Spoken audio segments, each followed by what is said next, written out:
Sahabi who was martyred, and when he met Allah subhanahu wa ta'ala in the afterlife, the way he tasted the experience of death in the way of Allah was so phenomenal.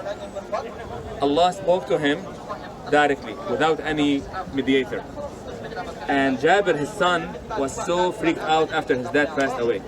And the Prophet ﷺ told him that Allah usually speaks to people through a veil, and Allah spoke to your dad directly with no barrier. And he asked, Ya Abdullah, ask me and I will grant you whatever you ask for. And Abdullah said, Ya Allah, the experience of dying in the way of Allah was so smooth, was so easy. Ya Allah, bring me back to the dunya so I go and fight and die again. And Allah said, I have written that you cannot come back. It's a one-way ticket, you cannot come back. But I can give you another wish. What would be your wish? So Abdullah told Allah subhanahu wa ta'ala, Ya Allah, tell those who are still alive about our situation, about the na'im, the blessings in Jannah that we're living. So Allah subhanahu wa ta'ala revealed the ayat in Al Imran, وَلَا تَحْسَبَنَّ الَّذِينَ قُتِلُوا فِي سَبِيلِ اللَّهِ أَمْوَاتٍ. Don't assume that they are dead. بَلْ أَحْيَاءٌ عِنْدَ رَبِّهِمْ يُرْزَقُونَ. They are living a life, a special kind of life with their Lord.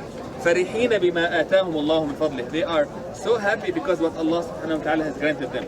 You see, our life, our worldly life is all about materialistic things, physical things, degrees, money, weddings. And it's fine. But don't assume this is the jawhar, this is the reality of things. The spiritual reality is that these people are not dead. Everyone else is dead. You technically, after a while, you will die. But what matters is, how are you in the eyes of Allah subhanahu wa ta'ala? These people sacrificed their life. They did not run away as others. They decided, you know what, if the Prophet has died, let us go and die in his, subhanallah. And they earned this high ranks in paradise, subhanallah. Anas bin Nader is buried here. Anas bin Nader is one of those young companions who missed the battle of Badr. And he promised Allah subhanahu wa ta'ala, if Allah has given me life to go and witness another battle with the Prophet, I will show Allah what I'm going to do. لَيَرَيَنَّ اللَّهُ مَا أَصْنَعُ. I will show Allah from myself, from my determination, something that will make Allah amazed from me. Not to impress people, to impress Allah subhanahu wa ta'ala. And Anas bin Nader, after he saw people running away from the Prophet ﷺ, and after he saw the battle, you know, and after he heard that the Prophet had died, subhanallah, he was standing next to Sa'ad bin Mu'adh. And Sa'ad bin Mu'adh is not a regular Sahabi, he's also a warrior in the battle, he's a leader. But Sa'ad said, I could not do what Anas did. He said, Ya Allah, I will show you what I will do, and Ya Allah, I am free. I have nothing to do with what these companions did when they left their messenger to die. And Anas bin Nader went and fought. He reached this superhuman situation where he started fighting, and usually you might die after 1 or 2 injuries. They counted more than 84 injuries on his body.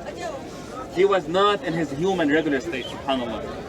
He was determined to defend Islam, and if they are going to get to us on my dead body, literally. And nobody could recognize the body, the face of Anas bin Nader except his sister. She was able to know by how tall he was. But his body was disfigured because of how he fought, subhanAllah. But again, Anas bin Nader, he promised Allah something, and he was able to fulfill that promise. Again, we're not here to wish to die for the sake of Islam, to live for the sake of Islam. Promise Allah something now. Reflect on Anas bin Nader, who's buried here, right there. And reflect on his life and ask yourself, I'm going to promise Allah one thing and one thing only. And inshallah ta'ala, I will fulfill that promise.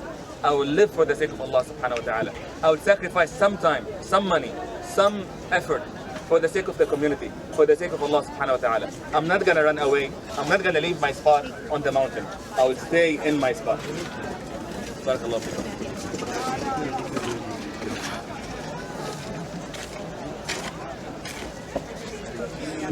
Lap